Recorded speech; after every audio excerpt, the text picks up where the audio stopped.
পাশাপাশি এর সমৃদ্ধি এবং বৈচিত্র্যময় সংস্কৃতির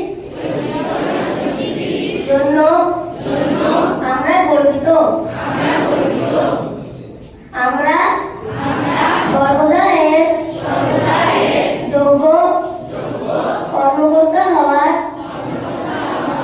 চেষ্টা করব। আমরা সর্বদা আমার মাতা পিতা, শিক্ষক এবং গুরুজনদের প্রতি সম্মান করব এবং সকলের সাথে সৌজন্যপূর্ণ আচরণ করব।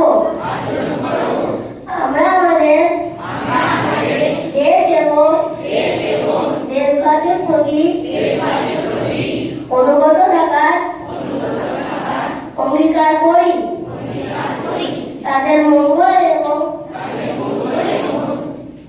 সমৃদ্ধির মধ্যে